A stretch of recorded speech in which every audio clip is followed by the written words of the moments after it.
나의 가는 길 주님 인도하시니 보이질 않아도 날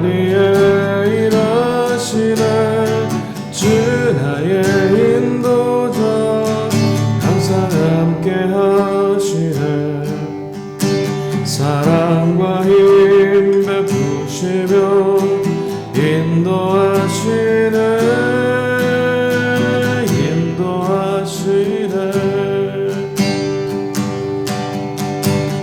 나의 가는 길 주님 인도하시니 그름 보이지 않아도 날 위해 일하시네 주 나의 인도자 항상 함께 하시네 사랑과 힘 베푸시며 인도하시네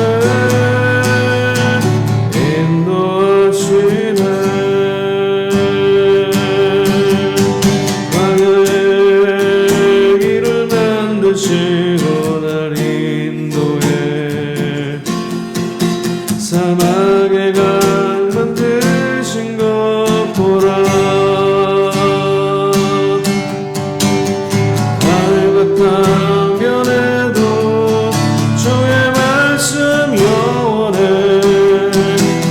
삶 속에 제일을 행하리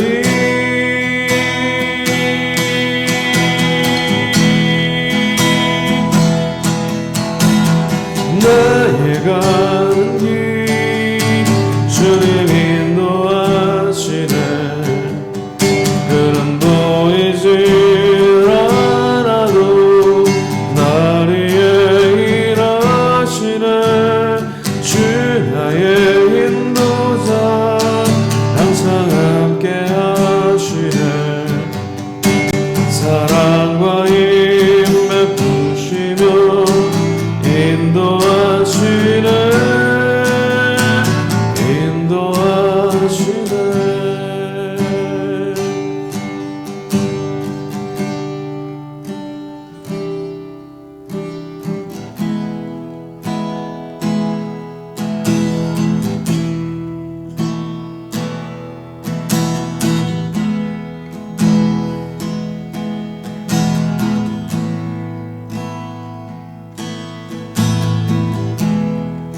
따스한 성령님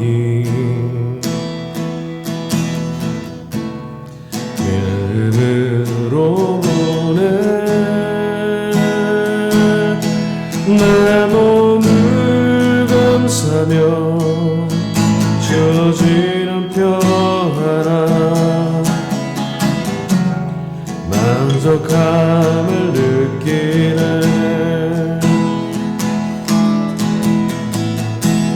사랑과 진리에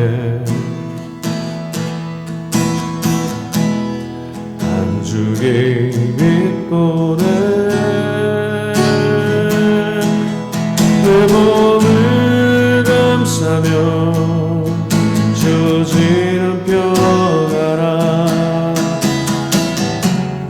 그 사랑을 느끼네 부르신 곳에서 나는 예배하네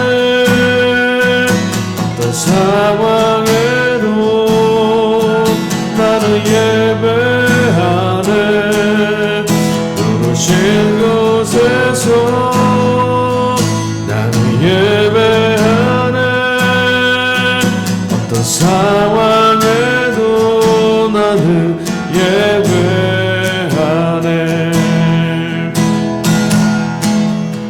내가 걸어갈 때 길이 되고 살아갈 때 삶이 되는 그곳에서 예배하네 내가 걸어갈 때 길이 되고 살아갈 때 삶이 되는 그곳에서 예배하네 부르신 곳에서 나는 예배하네 어떤 상황에도 나는 예배하네 부르신 곳에서 나는 예배하네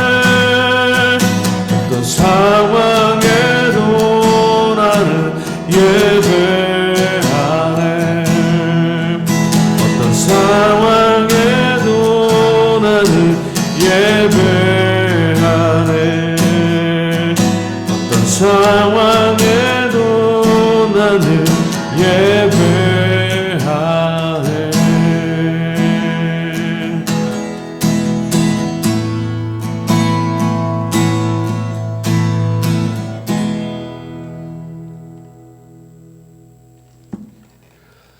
하나님 감사합니다.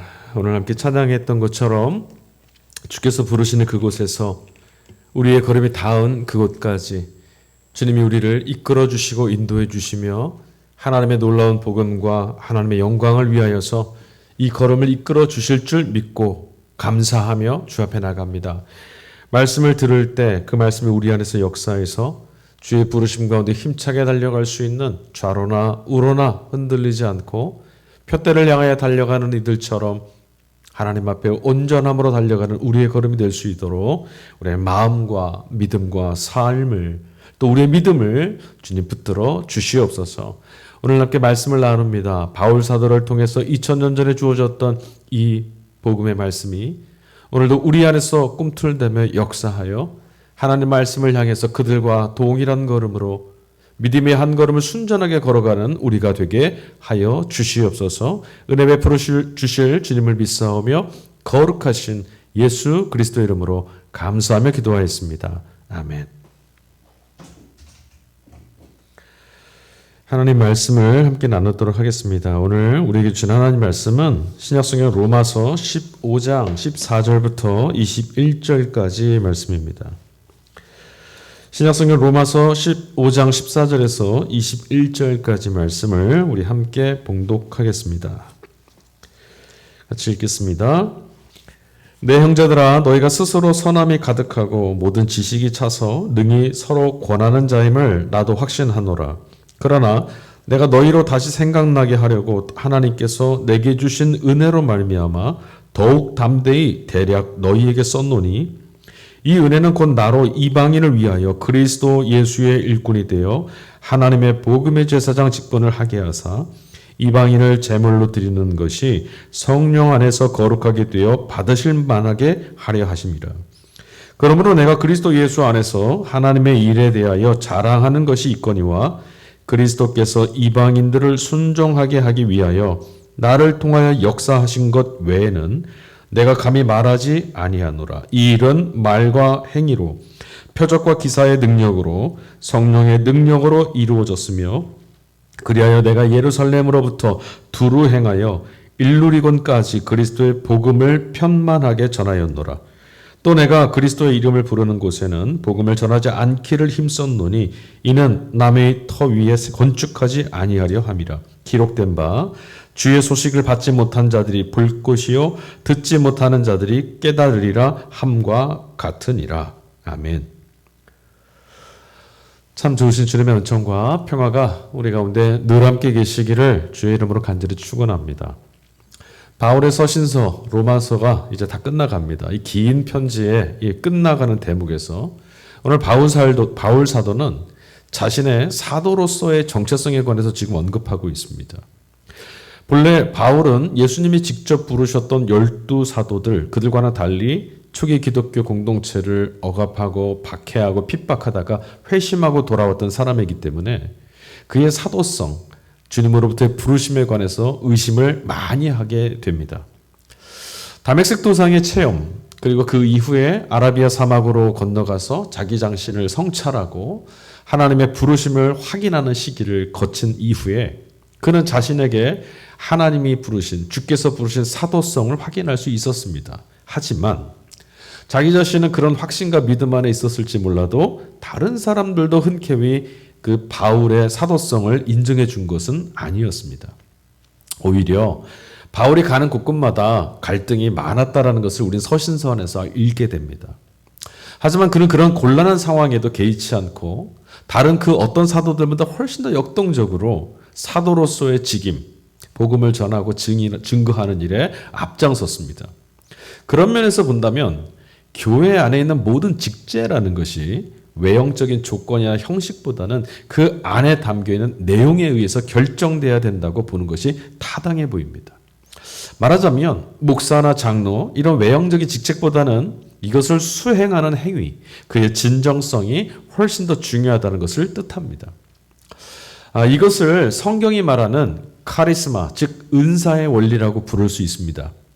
예수를 믿고 교회 공동체 안에 들어와 있는 사람들은 누구라도 단 하나도 예외 없이 빠짐없이 은사를 받습니다. 그런데 그 은사는 외형적인 차원보다 그 내용으로 인해서 결정되는 거죠. 자, 15절 말씀해 보니까 바울이 이렇게 말해요. 하나님께서 내게 주신 은혜로 말미암아. 바울의 표현을 빌리자면 은사, 은혜, 은총, 즉 하나님으로부터 받은 사명에 관련된 것이지 어떤 직위나 직책을 말하는 건 아니라는 거죠. 이런 논리는 단지 교회 공동체, 종교적인 직제에만 해당되는 것이 아니라 주님으로부터 부름받은 우리들의 삶 전반에 놓여있는 문제에 동일하게 적용됩니다. 우리가 어떤 일을 하면서 살고 있든지, 우리가 공장에서 일하든 학교의 선생님이든 학생이든 그 직책의 외형적인 상태보다는 이것을 수행하는 그리스도인으로서의, 신자로서의 삶의 내용, 이것이 본래 더 중요하다는 거죠. 학교의 선생님은 가르치는 일에 열심을 다할 것이고, 학생은 배우는 일에, 정치인은 정치하는 것에, 또 여러 가지 맡은 바 역할과 일, 자기가 행하고 있는 그 모든 일들을 하나님이 주셨다라는 것으로 받아들이고 이것에 최선을 다하며 오늘의 부르심에 응답하며 살아가는 것, 자족하고 감사하며 그 현실과 삶을 받아들이고 살아가는 것, 이게 바로 은사의 원리, 카리스마의 원리, 하나님이 주신 사명의 삶을 살아가는 것이다라고 할 수 있는 거죠. 그런데 여러분, 실제로는 대개 우리들은 그런 내용에는 별로 관심이 없습니다. 그저 어떤 직책을 성취하는 일에만 마음을 두기 때문에 집사가 되고 권세가 되고 장로가 되고 목사가 되고 또 목사들 중에도 진급을 하고 어떤 직위에 오르는 것들, 세상적으로도 마찬가지죠. 성공하고 점점 높이 올라가는 것, 여기에다 마음을 두기 때문에 우리들의 삶의 내용은 자꾸만 빈곤해집니다. 하나님과의 관계성이 점점 옅어져 간다는 거죠. 이것이 바로 카리스마, 즉 은사의 원리에 충실하지 않았기 때문에 벌어지는 결과입니다. 이러면 삶은 자꾸만 지치고 피곤해지고 무의미해지기 마련이죠. 바울 사도는 자신의 사명, 자신의 부르심에 대해서 이렇게 설명하고 있습니다. 16절, 이 은혜는 곧 나로 이방인을 위해서 그리스도 예수의 일꾼이 되어 하나님의 복음의 제사장 직분을 하게 하사 이방인을 제물로 드리는 것이 성령 안에서 거룩하게 되어 받으실 만하게 하려 하심이라.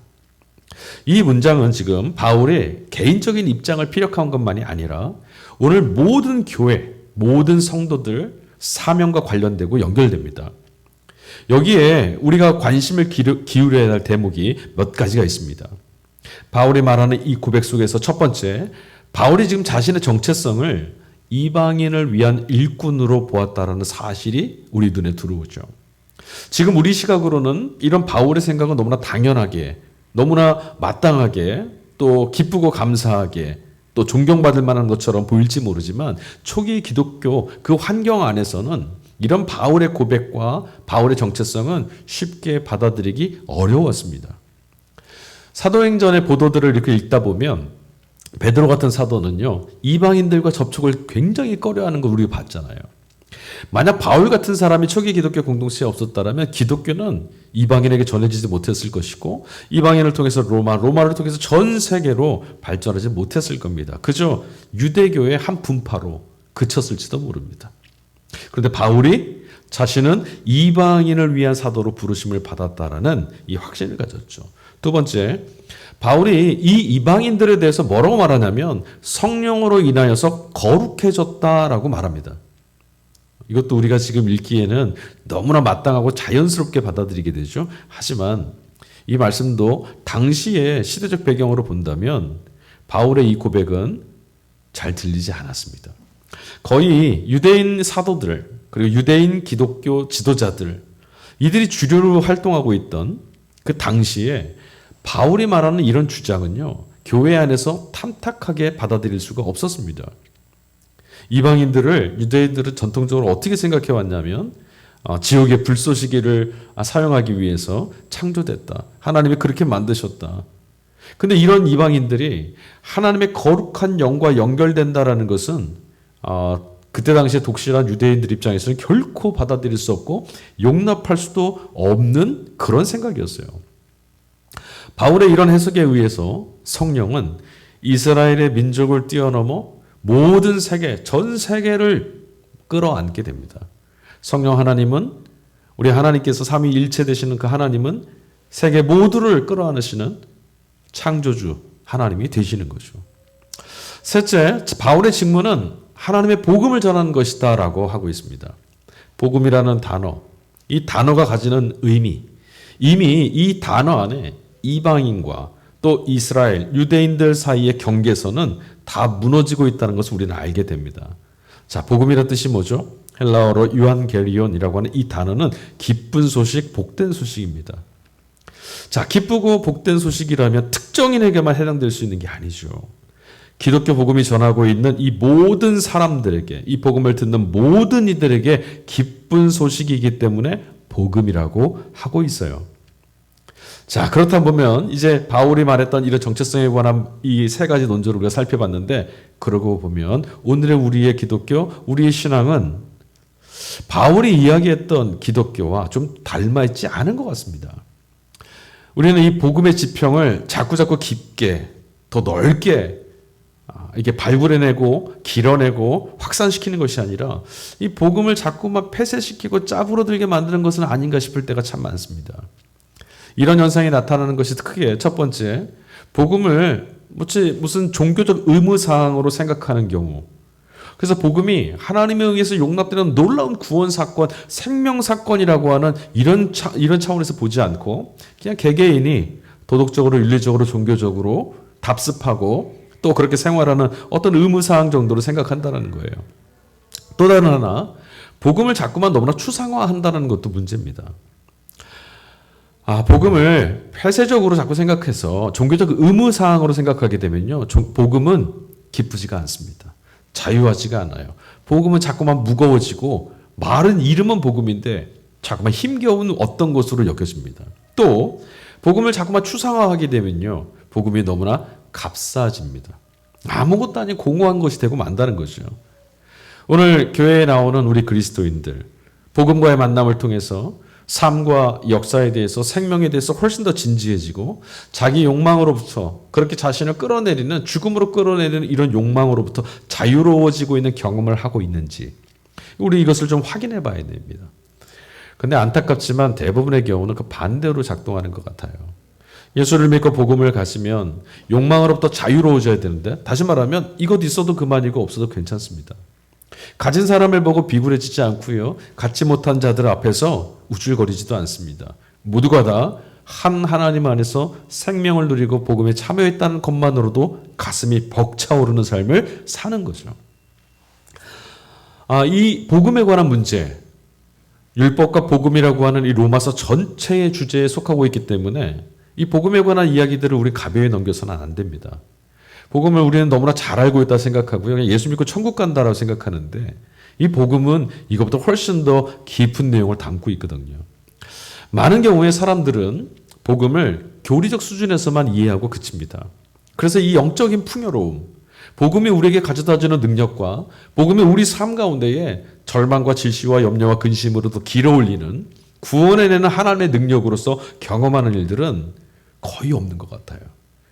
그리고 그렇게 생각하지 못하다 보니까 자꾸만 복음을 이기적인 차원에서 소유하고 내 것 삼아서 소유하려는 어떤 것처럼 여기곤 합니다. 믿음도 한번 예를 들어볼까요? 믿음도 우리 자신이 가지고 있는 어떤 업적, 내가 가지고 있고 소유하고 있는 드러낼 만한 어떤 결과물처럼 생각해요. 나는 믿음이 있어서 저 사람은 믿음이 없어서, 이 사람은 믿음이 좋고 저 사람은 믿음이 나빠서. 교리적이라고 하는 말, 여러분 이 말은요, 복음의 핵심인 예수 그리스도 사건, 그러니까 십자가와 부활이라고 하는 이 생명의 사건을 우리들의 현실하고는 아무런 관계가 없는 차원에서만 자꾸 이해하고 전달하고 답습한다라는 말이에요. 교리로서 우리가 알고 있는 예수께서 죄를 사하셨고 하나님의 아들이 우리를 대속하셨으며 예수 믿으면 구원을 얻고, 이런 내용들이 우리의 현실의 삶하고 얼마나 밀접하게 연결되고 관련된 언어로 해석되어서 적용되고 있느냐는 말씀이에요.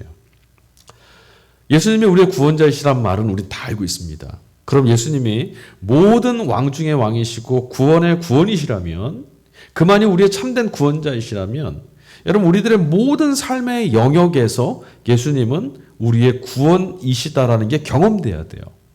예수님이 계시니까 이런 형편에 있어도 거기에 짓눌려 있다가 벗어남을 경험해야 되고, 예수님을 믿으니 예수 그리스도 때문에 나의 이런 궁핍하고 연약하고 속상하고 아프고 절망적인 상황에서도 건짐을 얻는 경험을 할 수 있어야 되는 거죠. 그런데 우리가 정말 일상에서 예배의 자리 말고, 종교적인 어떤 예식의 자리 말고, 우리 각자가 직면하고 살아가는 현실의 삶에서 예수께서 구원이시라는 것을 경험하고 실감하며 살아가고 있느냐는 거죠. 예수님의 십자가와 부활은 이 고단한, 이 참혹하고 정말 치열하게 살아가야 되는 역사 안에서 살아가고 있는 우리들의 삶을 자유롭게 하고 해방시켜줘야 합니다.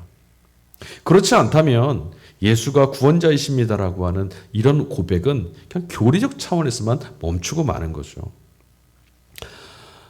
단순하게 예수 천당 불신 지옥, 예수 믿으면 구원받습니다라고 이렇게 외치는 것, 현실의 삶과는 아무런 관계 없으면서도 그렇게 교리적으로 계속 되뇌이는 것, 이것이 어떤 특정한 근본주의자들이나 열광주의자들만의 문제는 아닙니다.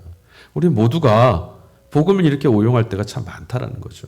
왜 그러냐면 복음이 담고 있는 의미, 복음이 담고 있는 그 실감나는 생생한 생명의 역사를 경험하지 못했기 때문이에요.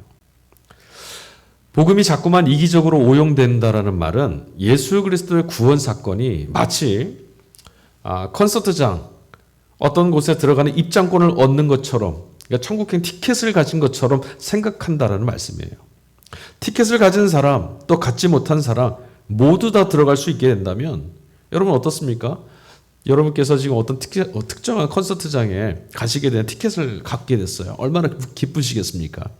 그런데 갖지 못한 사람도 그 주최 측에서 어느 날 갑자기 이제 시간이 다가오는데 모두 다 들어오십시오, 이렇게 말한다면 여러분 마음이 어떻겠어요? 나는 줄 서서 열심히 또 줄을 서고 밤을 지새워서 이 티켓을 얻었는데 그렇지 않은 사람들, 늦게 온 사람들도 다 입장을 하게 된다면 아마 몹시 억울하고 불공평하다고 생각하실 겁니다.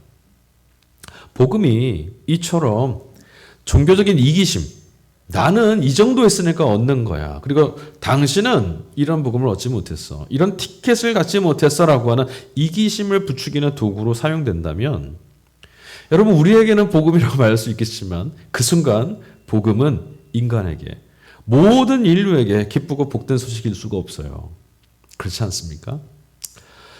복음이 이스라엘이나 또 유대인들 말고 이방인 모두에게도 참되고 기쁘고 정말 너무너무 좋은 복된 소식이라면 복음의 구조이고 복음의 내용인 예수 그리스도 사건, 십자가와 부활이라고 하는 이 사건이 교리에 머물거나 이기적인 도구로 머물지 않아야 합니다. 훨씬 더 근원적인 내용, 왜 그리스도 사건이 모든 인간에게 복음을 접하고 예수를 믿기로 결정한, 예수 복음을 접한 모두에게 생명 사건이 되느냐, 모두에게 기쁨이 되느냐, 이것을 내용으로 담아낼 수 있어야 되는 거죠. 이것이 바로 종교와 삶을 일치하는 겁니다. 우리가 예배와 삶을 일치하십시오라는 것도, 이런 말도 그냥 단순히 구호적으로 내가 나가서도 늘 기도하고 회사 가서도 성경을 읽고 이런 시간을 가져야겠다, 이게 아니라 종교의 세속화를 막아내고 우리 삶 자체가 복음에 의해서 견인되어져 가는, 다시 말하면 예수님 때문에, 하나님의 은총 때문에 감격스러운 삶, 세상의 어떤 조건 때문에 생명의 기쁨을 자꾸 갉아먹거나 파괴당하는 것이 아니라 그리스도를 통해, 복음을 통해서 생명을 드리는 삶을 살아낼 수 있어야 한다는 거죠. 예수의 십자가와 부활이 우리 삶을 실제로 구성하고 있어야 됩니다. 동시에 그것이 우리 욕망을 채우는 일로부터 사용되거나 남용돼서도 안 됩니다. 복음은 언제나 우리의 부족함을 채우고 우리의 욕망을 누그러뜨리고, 아니 그것으로부터 자유케 하는 훨씬 더 복되고 압도적인 생명의 경험이고 희열이어야 합니다. 어떤 분들은 이런 말씀을 드리면 되게 어렵다 이렇게 생각하실지도 모르겠습니다. 근데 어렵죠. 왜냐하면 복음, 예수 사건이 우리에게 정말 복된 소식이 되려면 현실의 삶에서도 눈에 보이지 않는 하나님이 계심이 내게 기쁨이 되고 그 기쁨이 믿음 안에서 정말 능력이 되려면 정말 영적으로 예민해야 되고요. 깨어 있어야 됩니다. 다시 말하면 모든 일 가운데, 모든 걸음 가운데, 모든 상황 가운데 하나님을 주목하고 이 복음 사건을 주목하고 있어야 되는 거죠. 연결되어서 하나님의 구원 사건과 연결되어서 들여다보고 살지 않으면 잘 보이질 않아요. 우리는 아주 간단히 복음을 자꾸만 죽이고 파괴하고 억압하고 구속하는 이런 것들로 사용하는 게 쉽게 떨어지기도 합니다. 이스라엘 사람들을 보십시오. 아주 간단하게 우상숭배의 길에 그들은 접어들었습니다. 하나님을 믿지만 하나님을 믿는 믿음의 열정이라는 것들이 오히려 그들에게 무거운 짐이 됐었고 자기 자신을 드러내는 율법, 자기 욕망, 자기 의의 도구로 전락하는 일도 우리 봤지 않습니까? 바울은 자신의 사도적 사명을 수행하는 일에 토대가 된 것을 이렇게 고백합니다. 19절 말씀입니다. 표적과 기사의 능력으로 성령의 능력으로 이루어졌으며 그리하여 내가 예루살렘으로부터 두루 행하여 일루리곤까지 그리스도의 복음을 편만하게 전하였노라. 기사와 능력, 이것을 우리말로 쉽게 말씀드리자면 기적 그리고 놀라운 일들 이렇게 말하면 될 것 같아요. 자, 이런 것들이 도대체 뭘까요? 이런 것들은 곧 우리가 일상에서 경험하는 일들은 아니죠. 일상에서 너무나 흔하게 경험한다면 기적, 놀라운 일은 아닐 겁니다. 놀랍다라는 얘기는 처음 본 거예요. 일상에서 경험하기 어려운 일이라는 거죠. 다시 말하면 지금 기적과 이사, 이 말은 하나님에 의해서 감추어져 있지만 또한 하나님에 의해서 이루어지고 있는 비밀스러운 사건들 이렇게 말하는 거죠. 그러니까 우리 눈에 지금 잘 보입니까? 안 보입니다. 그러나 하나님은 지금 일하고 계시다. 복음서 기자들도 정말 그러니까 하나님이 모든 것들을 드러내실 그 완성된 날, 완전하게 모든 것이 드러나게 될 심판의 날에 하나님 나라의 징표가 곧 기적적인 것으로 자신 앞에서 일어날 거다 이렇게 생각했지, 기적 자체를 핵심적인 신앙에 너무너무 중요한 어떤 본질처럼 생각하지는 않았습니다. 성경의 곳곳에 나타나는 귀신 들린 자를 귀신을 내쫓고 병자를 고치고 심지어 죽은 자가 일어나는 그런 사건들도 그것 자체가 어떤 핵심적인 내용 아니라는 거예요. 그것을 통해서 무엇을 봤냐면 종말에 이루어질 하나님의 역사, 하나님의 나라를 보는 표징으로 봤다는 거죠.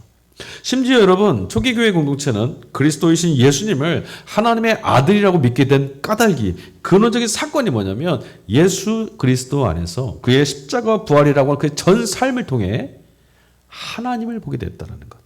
그러니까 예수는 우리에게 길이시고 하나님과 하나님 나라를 보이시는 길이시고 하나님을 드러내는 진리이시고 또 영생, 종말이 우리 가운데 있음을 보여주는, 아니 그 종말의 생명을 우리에게 가져다 주신 생명 되신다는 거죠. 그래서 주님은 길과 진리와 생명이시라는 거예요. 놀라운 일, 그건 능력을 말하는데요. 이것도 마찬가지죠. 소외된 사람들을 억압하는 권력자들, 세상의 어떤 권세자들이 아니라 하나님께서만, 모든 권세 중에 권세이신 참된 왕이신 하나님께, 그 하나님 안에서만 발현되고 드러날 수 있는 것들, 이걸 바로 놀라운 일, 능력이다 이렇게 말하는 겁니다. 이런 일들을 일으키는 성령의 능력, 그런 능력이야말로 사도로서 의존해야 될 유일한 힘이었습니다. 그러니까 사도가 된다라는 것, 자신의 정체성, 바울의 정체성은 자신의 지식이나 학식이나 배경 출신이 아니라 하나님에 의해서 일어나는 일, 하나님이 내 안에서 역사하셔서 드러나는 것들, 이걸 통해서 사도로서의 정체성을 확신했다는 거죠. 자, 그러면 성령의 힘이란 건 구체적으로 어떤 걸 말할까요? 아마도 대부분의 분들이 성령의 힘, 성령의 능력, 성령의 권능 이러면, 또 내가 성령 받았다 그러면 이 말의 진실이 뭔지 잘 모르면서 오해할 때가 참 많은 것 같아요. 일반적으로 생각하는 게 뭐죠? 방언, 신유, 어떤 예언, 어떤 특별한 종교적인 능력, 이런 것들, 이런 걸 우리가 마치 소유할 수 있는 것처럼 생각합니다. 이런 현상을 성경에 기록되어 있으니까 이걸 부정하자는 말씀드리는 게 아니에요. 앞서 기적에 관해서 언급했던 것처럼 이런 은사, 성령의 능력으로 발현되어 나타나는 것들은 성령에 의해서 일어나는 일이긴 하지만 성령을 알아가고 하나님의 구원에 동참하고 이 복음의 핵심에서는 이런 현상들은 그닥 중요한 요소는 아니라는 거예요. 이것보다 훨씬 중요한 게 있죠. 어떤 분들은 성령을 받으면 교회에서 열심히 신앙생활하고 봉사 많이 하고 전도 많이 하게 된다. 또는 개인적으로 주관적으로 우리 마음속에 기쁨이 넘치고 감사하게 되고 친절하게 된다. 이렇게 생각을 하시곤 합니다. 물론 성령이 우리 안에서 계셔서 우리를 지배하고 통치하시면 이런 현상들이 나타날 수는 있습니다. 그러나 이런 것만을 가지고 이것이 바로 성령의 역사다, 성령의 능력이다 말하는 건 부족합니다. 우선 성경의 말씀들을 한번 볼까요? 구약부터 이르러서 성령에 대해서 언급하고 있는 성경의 말씀들은 한결같이 우리에게 성령은 특별한 능력이나 또는 우리 안에서 작동하는 심리적인 상태가 아니라 바로 여기 계신 하나님, 그 하나님을 경험하는 것, 그 하나님의 능력을 엿보게 되고 그 하나님을 실감하게 되는 그 사건을 전제로 하고 있어요. 이렇게 좀 표현해 볼까요? 종말에 가면 지금은 하나님의 눈에 보이지 않습니다. 하나님의 역사도 눈에 보이지 않습니다. 그래서 우리는 믿음으로 그 하나님의 일들을 믿고 따라갑니다. 그러나 종말에 가면 완전히 드러나겠죠. 하나님이 지금도 역사하고 계셨다라는 것, 지금도 우리와 함께 계셨다라는 것, 역사와 삶을 주관하고 계셨다는 것을 우리 그때 모두 다 알게 될 겁니다. 그러나 하나님이 종말론적으로 또는 감추어져 있는 어떤 징표로서 이 세상에서 하시는 일들, 그날에야 드러날 것들을 지금 감추어진 방식으로 하시는 일들, 하나님에 의해서만 일어나는 일, 그런 일들을 성령의 일이라고 말하는 겁니다. 그러니까 감추어져 있는 거예요. 성령만이 하시는 일이기 때문에, 사람이 할 수 있는 일이 아니기 때문에 놀라운 일인 거죠. 우리가 세상에서 마술사들이 하는 일 보고 놀라는 것, 성령이 하시는 일, 그런 거 아니죠. 성령이 하시는 일은 이런 것과는 압도적인 차원에서 다른 일이에요. 우리가 흉내낼 수 있는 일이 아니라, 우리 안에서 개발될 수 있는 일이 아니라 오직 하나님에 의해서만 전적으로 발현되는 것. 근데 그런 것이 언제 드러나게 되죠? 온전히 종말에 관해서. 그러니까 완성된 나라에서 우리가 보게 될 일들이 여기서 드러나게 되는데 감추어진 방식으로 드러나기 때문에, 또 성령에 의해서 일어나기 때문에 우리 마음대로 되는 게 아니라는 거예요. 그래서 성령의 은사, 성령의 능력은 우리를 놀라게도 하고 우리 안에서 일어난 그 놀라움 때문에 우리는 감사하고 감격하는 겁니다. 바울은 끝단락에 이르러서 자신의 사도직의 이 본질을 해명합니다. 20절 말씀. 또 내가 그리스도의 이름을 부르는 곳에는 복음을 전하지 않기를 힘썼노니 이는 남의 터 위에 건축하지 아니하려 함이라. 선교의 대상을 놓고 다른 이들과 다른 사도들과 경쟁하지 않겠다라는 거죠. 자기는 자비랑 선교를 하겠다라고 하는 바울의 선교 원칙, 사도직의 자긍심이었습니다. 우리가 전하는 복음이 내 자신에게만 아니라 모든 이들에게 복음이라는 사실을 우리가 인정하게 된다면 선교나 전도의 과정에서 다른 사람들과 경쟁할 이유가 없죠. 선교가, 우리의 목회가 또는 우리의 전도가 우리의 어떤 업적의 징표나 결과물이 되지 않게 될 거예요. 그런데 오늘의 상황을 한번 보십시오. 오늘 우리의 신앙의 상황은 이와는 좀 다르게 가는 것 같습니다. 바울은 고린도전서 9장 9절에 모세의 율법의 곡식을 밟아 떠는 소에게 망을 씌우지 말라 기록하였으니 하나님께서 어찌 소들을 위하여 염려하심이냐. 자비랑 선교에 관해서 바울은 이런 말을 했었어요. 형편에 따라서 우리가 처리하면 되겠지만 복음을 들어야 되는 같은 대상을 놓고 과열되게 경쟁하는 모습들은 용납할 수 없다는 거예요. 그럴 수 없다는 거죠. 교회를 끌어오거나 우리 교회, 내 교회를 부흥시키고 키우고 넓히는 일, 여기에 자꾸 천착하는 것은 경쟁심리입니다. 그렇게 해서라도 성장하는 것, 이거 부흥이 아닙니다. 그렇게 해서라도 규모가 커지면 하나님 뜻이라고 하는 것, 이건 결국 우리가 존재하고 우리 스스로를 드러내야 한다라고 하는, 좀 오늘 바울의 표현대로 고린도서에 있는 표현대로 하자면 먹고 살아야 된다는 논리, 자신이 생존해야 된다는 논리가 그대로 적용되는 거죠. 아무리 좋다고 해도 수단을 합리화할 수는 없습니다. 복음은 과정, 결과가 보이지 않아도 과정이 옳고 따름이 옳으면, 그 길이 옳으면 그것을 선하다고 하지, 결과가 좋다고 해서 과정은 이렇든 저렇든 어디서 출발해도 상관없다, 그걸 하나님 나라에서는 선한 일이라고 인정하지 않습니다. 왜냐하면 이를 이루시는 분은 하나님이시니까요. 복음은 세속주의하고 타협할 수 없습니다. 경제적인 면에서 성장주의나 어떤 물량주의나 업적주의, 이런 걸 통해서 인정받으라고 하는 것은 복음하고는 전혀 반대죠. 오늘 사도 바울은 자신의 사도직의 근거를 하나님께 뒀습니다. 성령의 능력 안에서 성령이 일하시는 대로 이 복음을 만민이 기뻐하고 만민에게 좋은 복된 소식이라고, 나는 그것을 전함에 있어서 부름받음, 그것이 내게 복이고 나의 사도직의 근거라고, 내가 그리스도의 사람이 된 근거라고 밝히고 있습니다. 사랑하는 교회 여러분, 우리는 하나님께로부터 부름을 받았습니다. 복음의 초대를 받았죠. 넘치는 은혜와 다함이 없는 사랑으로 우리를 용납하신 하나님께서 당신의 생명사건, 지금도 일하고 계시며 종국에 마침내 드러나고 완성되게 될 그 나라에 우리를 초대하셨습니다. 얼마나 복되고 얼마나 귀한 일입니까?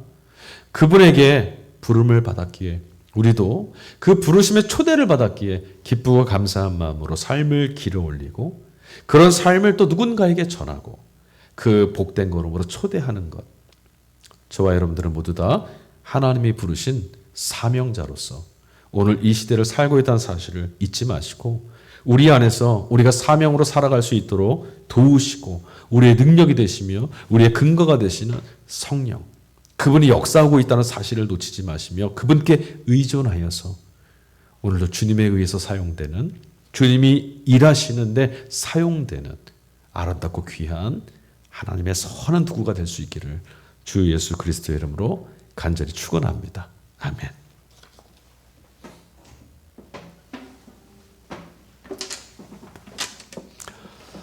이 시간에 우리 함께 찬양하시고 기도함으로 3일 기도의 예배를 마치도록 하겠습니다. 오늘 사도 바울을 통해서 우리에게 주어진 말씀 기억합시다.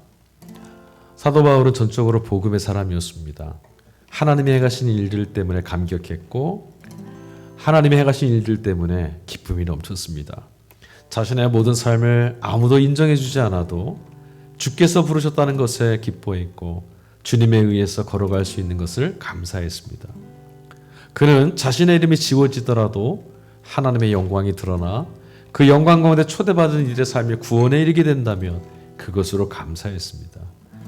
저와 여러분의 삶도 주께서 부르셨다라는 것, 그리고 우리를 부르신 그분이 우리의 걸음을 이끌어 가실 것을 믿고 그분의 나라를 바라보며 힘차게 우리 걸어갈 수 있으면 좋겠습니다. 찬양하겠습니다.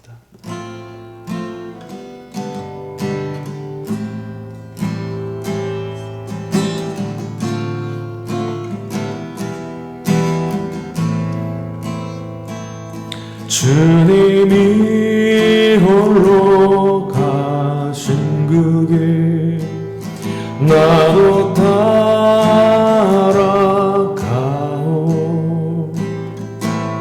모든 물과 비를 흘리신 그 길을 나도 가오.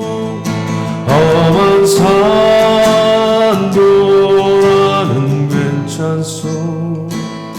바다 끝이라도 나는 괜찮소. 죽어가는 저들을 위해 나를 버리길 바라오. 아버지 나를 보내주오. 나는 달려가겠소. 목숨도 아끼지 않겠소. 나를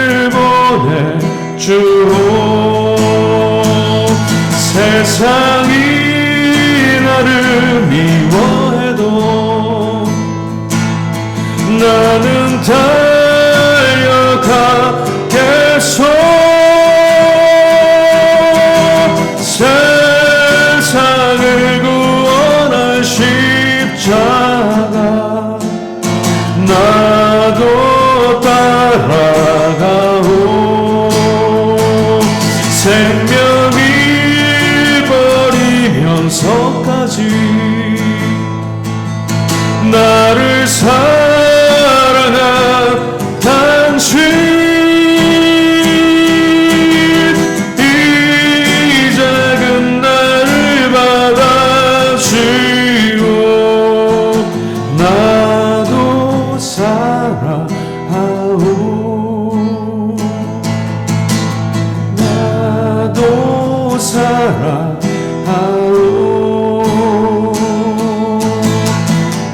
나도 따라가오.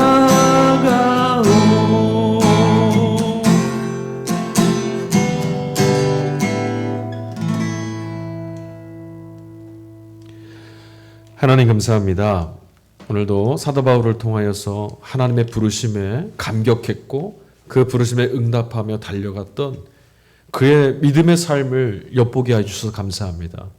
그의 심령을 가득 채웠던 하나님의 부르심의 기쁨이 우리 안에서도 충만하게 차오르게 하시고 복음이 복음되어지는 역사, 복음이 능력이 되는 역사, 복음이 우리 삶을 길어 올리는 능력의 삶을 살아내게 하시고 살아낸 삶을 가지고 우리에게 허락하신 보내심을 받은 바로 그것에서 그리스도께서 예수가 우리의 구원자이시라고 증거하는 사도와 같은 사명의 삶을 살게 하여 주시옵소서. 받은 바의 자리가 무엇이든 보냄의 자리가 무엇이든 보내신 이가 주님이시라는 사실에 주님께서 사용하고 계시다는 사실에 주님의 구원의 역사에 동참하고 있다는 사실에 감동하고 감격하며 살아갈 수 있도록 우리에게 사명의 기쁨, 구원의 감동, 놀란 하나님의 능력에 사로잡힌 삶을 허락하여 주시옵소서. 오늘 이 시간도 세상을 구원하시는 만민에게 복된 소식을 전하시며 이루어 가시는 참 좋으신 구원자 예수 그리스도의 이름으로 감사하며 기도하였습니다. 아멘. 주님 가르쳐 주신 기도로 예배를 마치도록 하겠습니다. 하늘에 계신 우리 아버지여 이름이 거룩히 여김을 받으시오며 나라에 임하옵시며 뜻이 하늘에서 이루어진 것 같이 땅에서도 이루어지이다.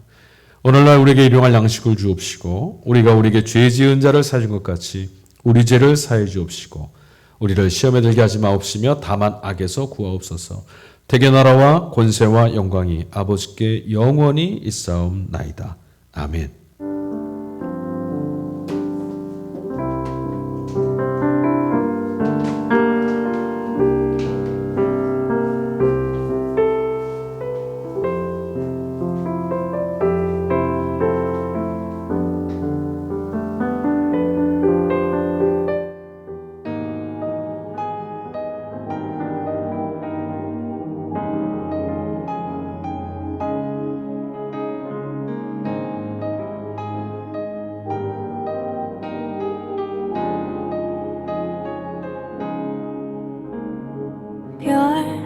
별들의 별 은하수의 은하수 더 먼 우주에서도 물들의 물 바다의 바다 더 깊은 심연에서도 노래하는 이름은 노래하는